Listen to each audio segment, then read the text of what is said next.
नमस्कार दोस्तों। बेसिक शिक्षा देवा बाराबंकी की टीम एक बार फिर उपस्थित है। इस बार हम लोग शिक्षण संग्रह हस्त पुस्तिका का सार संक्षेप लेकर के आए हैं। परंपरागत कक्षा शिक्षण में सकारात्मक सुधार लाने के लिए शिक्षकों के उपयोगार्थ जो 3 हस्त पुस्तिकाएं बनाई गई हैं, उनमें शिक्षण संग्रह अत्यंत महत्वपूर्ण है। शिक्षण संग्रह यानी कंपेंडियम, इसमें रुचिकर और प्रभावी कक्षा शिक्षण के लिए योजना निर्माण, सक्रिय पुस्तकालय, शिक्षक डायरी एवं आकर्षक विद्यालय भवन को सीखने में सहायक सामग्री के रूप में कैसे विकसित किया जाए, इसके बारे में विस्तार पूर्वक उल्लेख किया गया है।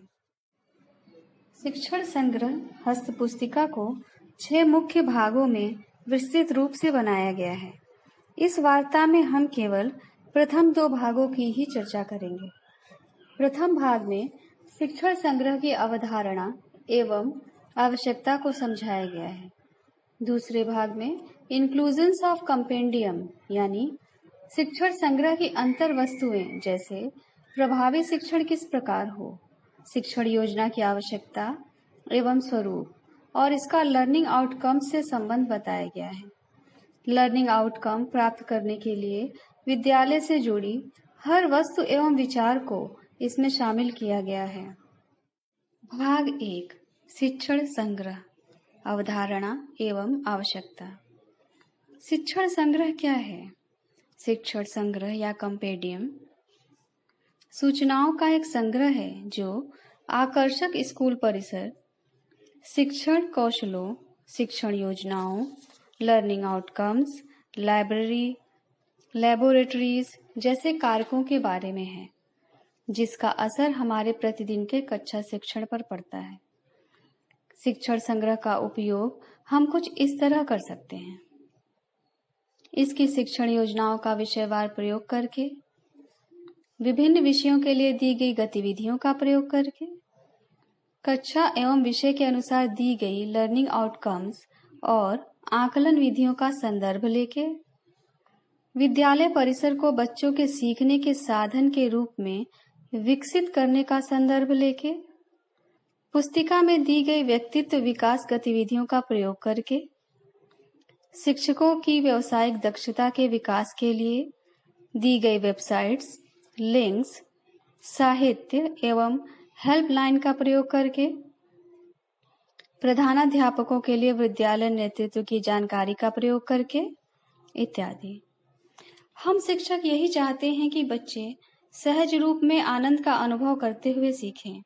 इसके लिए हमें नए नए प्रयोगों के लिए सदैव शिक्षण संग्रह में दी गई उपयोगी गतिविधियों एवं योजनाओं का यथोचित उपयोग सुनिश्चित करने के लिए नियमित मॉनिटरिंग यानी कि अनुश्रवण किए जाने की योजना विकसित की गई है।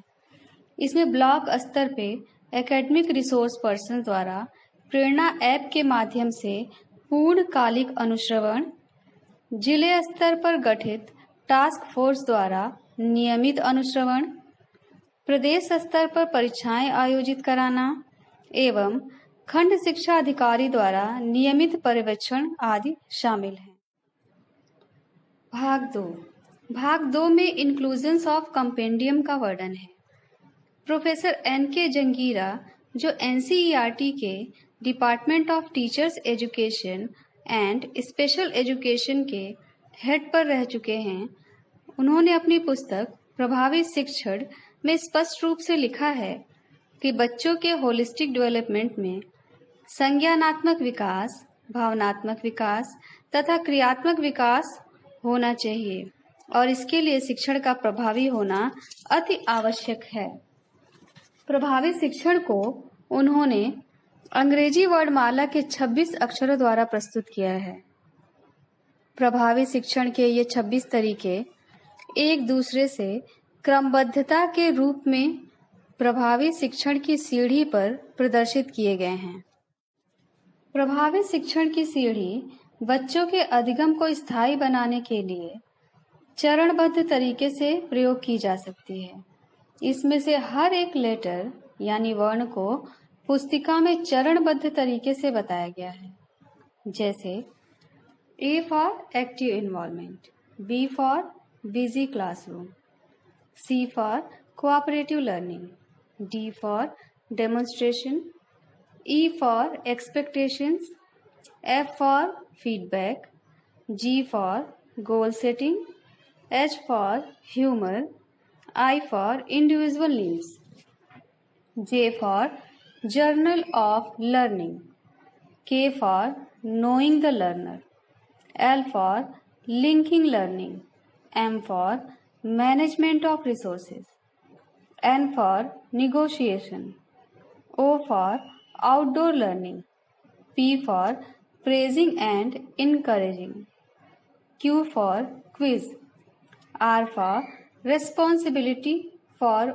own learning, S for success experience, T for team teaching and collaborative efforts, U for unexpected encounters, V for variety, W for working atmosphere, X for X-raying for evaluation, Y for U and Z for zeal।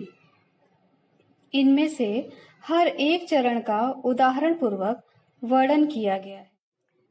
इन विधियों का आवश्यकता अनुसार उपयोग करिए और इस कथन को आज ही आत्मसात कर लीजिए कि मैं कल से नहीं, आज से ही अपने कक्षा शिक्षण को बाल केंद्रित बनाऊंगा।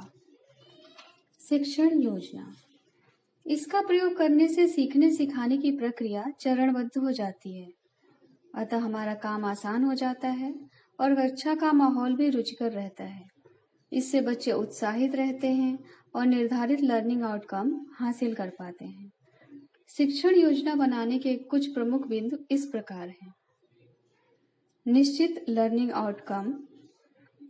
आउटकम के अनुरूप गतिविधियों एवं सामग्री का चयन, समय निर्धारण, सभी स्तर के बच्चों की सहभागिता सुनिश्चित करना, सतत आकलन एवं सुधार की जगह बनाना, शिक्षण की रोचकता। शिक्षण योजना के लिए शिक्षक डायरी की भी आवश्यकता होती है। यह एक स्व मार्गदर्शिका है जिसमें शिक्षक यथासंभव प्रतिदिन की गतिविधियों की योजना बनाता है।